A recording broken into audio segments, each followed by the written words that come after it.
জিকিরটা একটা ইবাদত। অনেকে জিকির নিয়ে সমালোচনা করে। আমাদের বিশ্ব জাকির মঞ্জিল দরবার শরীফের জিকির নিয়ে অনেকেরই সমালোচনা আছে। দেখেন, এটা একটা অনেক বড় প্ল্যাটফর্ম, ভালো মন্দ দিয়ে দুনিয়া, অনেক বড় একটা প্ল্যাটফর্ম। আগের পর্বে কিছু মানুষের বিভিন্ন ক্যাসেট করছিল, এই ক্যাসেট থেকে কিছু একটা শব্দ জিকিরের এবং বাজে কথাও আসত, এগুলি আমরা অফ করাইছি। ইনশাল্লাহ দেখবেন সোশ্যাল মিডিয়াতে আমার যতগুলি জিকির আছে এই সব কিন্তু বিশ্ব জাকির মঞ্জিলের জিকির।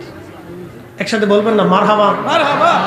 আচ্ছা, আমি যতগুলি জিকির করেছি বলেন সোশ্যাল মিডিয়াতে এবং বাহির ইউটিউবে যত জিকির আছে আজ পর্যন্ত আমার জিকিরের মধ্যে কোনো খাতা পাইছেন? এটি আমাদের দরবার শিবের মানহাজ। কে বা কারা দুই একজন এই ইউটিউবে বিভিন্ন চ্যানেলে এটা কইরা সাইডে দিয়ে ভিউজ বাড়ানোর জন্য এই মানুষের একটা ডিভাইডেড করা আর কি। তো যা হোক, এগুলির দিকে আপনারা নজর দিবেন না ভাইজান, আসলে এগুলির দিকে আপনারা নজর দিবেন না। আপনারা খেয়াল করবেন আমাদের জিকিরের শব্দ আল্লাহ আল্লাহ আল্লাহ স্পষ্ট করতে হবে। আর যদি স্পষ্ট না হয় তাহলে একটা দমই একটা মোরাকাবার জিকির আছে, এটা বিশেষ ব্যক্তিদের জন্য, সবার জন্য না। যারা সালিক তাদের জন্য একটা বিশেষ প্রক্রিয়া, খুব দীর্ঘ সময়ে কালবের দিকে নজর দিয়ে দমের সাথে জিকির করা, এটা একটা পদ্ধতি আছে। দুনিয়ার কোনো খেয়াল থাকবে না, শুধু দমে দমে নিঃশ্বাসে প্রশ্বাসে আল্লাহর জিকির করা। তবে আমাদের জিকিরটা হচ্ছে একবারে জলি খফির জলি জিকিরটাই হচ্ছে প্রসিদ্ধ জিকির। ইনশাল্লাহ আপনারা যেখানেই থাকেন, যে অবস্থায় থাকেন, এই জিকির আপনারা জলি করবেন।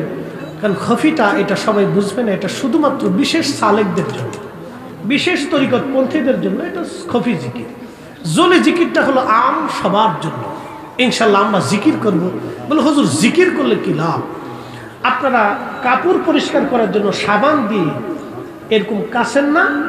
তো কাছলে দেখবেন, তো কাছেন কেন? কাছলে কাপড়টা দ্রুত গতিতে ময়লা মুক্ত হয়, সাফ হয়ে যায়। তো জিকিরটা হচ্ছে কালবের ওই কাছুনি।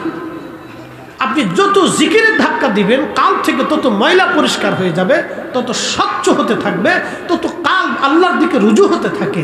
একসাথে বলবেন না মারহাবা? আন্না রাফা'আস সাউতি লিযিকরি হিনা ইয়ানশরিবুন নাসু মিনাল মাকতুবা কানা আলা হাদিন নবী সাল্লাল্লাহু আলাইহি ওয়াসাল্লাম। রাসূল করিমের জামানাতে সাহাবা کرام ফরজ নামাজের পরে উচ্চ আওয়াজে, বুলন্দ আওয়াজে আন্না রাফা'আস সাউত, উচ্চ আওয়াজ দিয়ে তারা জিকির করতেন। আপনারা ইনশাআল্লাহ জিকির করবেন।